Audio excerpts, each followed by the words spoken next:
Mine damer og herrer, og hjertelig velkommen til Jenses køkken. Her ser vi så, hvor vi har gang i at skulle lave det, der hedder en flødebolle sovs.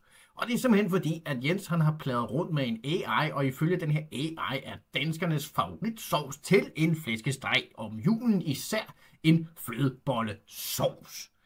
Vi har nu her skyen for gårdagens flæskesteg, som Jens har forberedt. Den skal nu smeltes her for at kunne få lavet vores ufattelige lækre flødebollesovs, som den her AI nu synes er danskernes traditionelle julemad. Det måtte jo simpelthen prøves, og Jens er dygtig med en ske, kan vi se. Thumbs up til sig selv. Ganske fint, og her skifter vi så til et mere strategisk korrekt værktøj i at kunne piske en sovs, nemlig et piskeris. Det kan være, at du skal skrue lidt op for det. Det tager lidt lang tid, det her, Jens, for det klumper for dig, og det går ikke særlig godt. Jeg håber i hvert fald, at skyen i sig selv er god nok til at kunne stå imod kritikken over, at der mangler flødeboller i en flæskestegsovs. Godt. Og her er Jens så gået lidt i stå. Han er blevet lidt utålmodig, hvilket jeg godt kan forstå. Det klumper stadigvæk for ham. Der skal nok en ny strategi til. Ja, det begynder at koge. Varme kan gøre ufattelig meget ved at kunne smelte fedt. Yes. Og nu til noget helt andet åbenbart. Nej, det koger for ham. Det koger rigtig godt for ham. Det brænder på for ham muligvis. Og nu forlader Jens så gryden i fuld kog. Det er ikke sådan, man gør, Jens, i køkken. Det er ikke egnet for... vi skulle have majsenaen. Det var derfor. Ja, alt er tilgivet.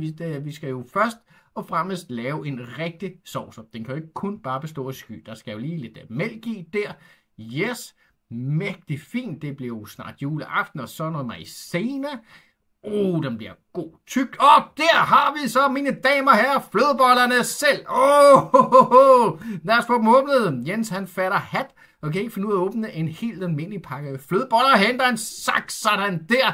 Han giver ikke op. Der skal simpelthen bare flødebolle i den her sovs. Og vi skruer lidt op for det. Vi pisker godt rundt.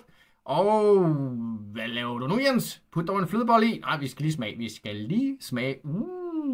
Helt almindelig god skysovs. Yes, det er godkendt. Og nu, mine damer og herrer, til det vi har ventet på, jeg ved ikke hvor længe. Vi skal nu proppe en flødebolle i og gøre som vores overlord AI siger. Ja, put den i, Jens. Kom så, tilstreng. Der har vi flødebollen nede i sovsen. Jens han synes også, at det var lidt spøjs det her. Sådan der, ned med sig.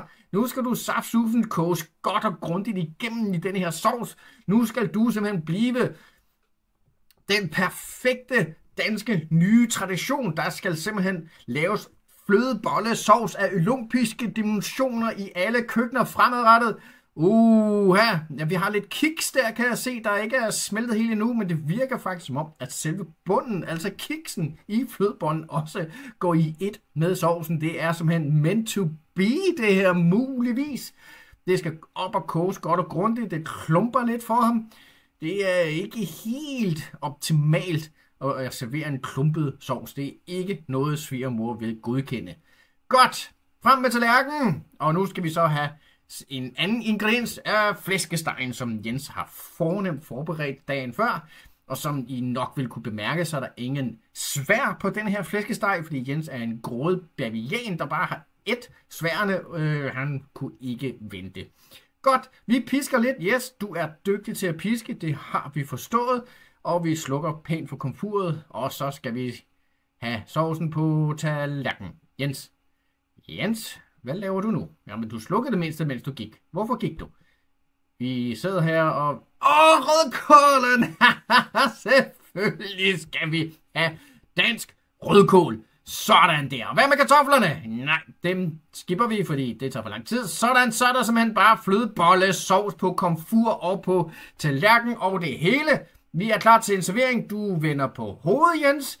Det er ikke særlig professionel kameraføring, du har gang i der. En eller anden burde vise ham, hvordan man gør.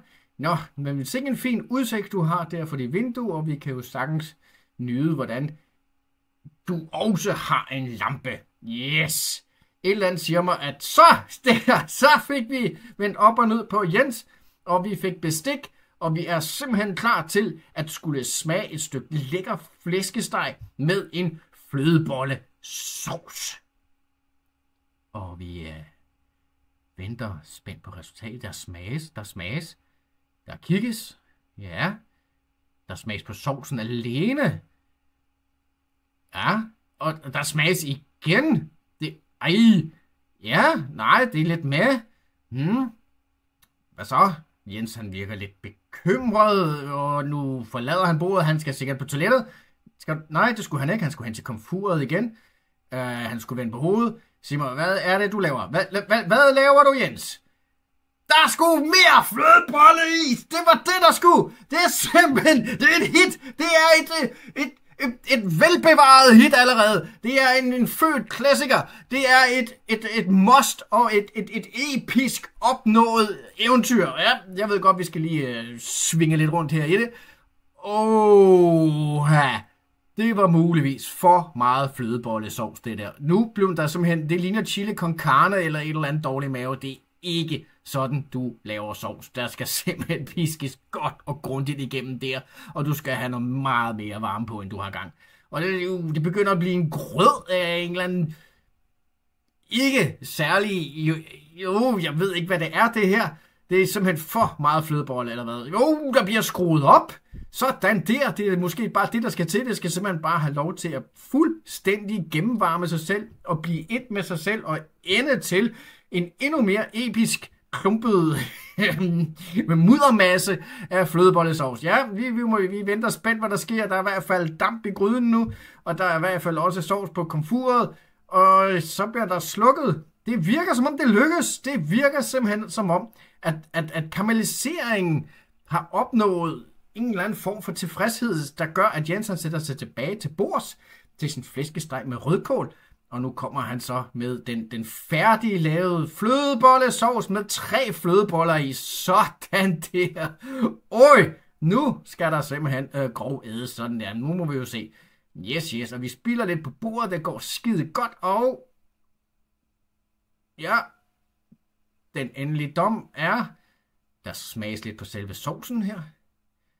Ja, hvad siger Jens?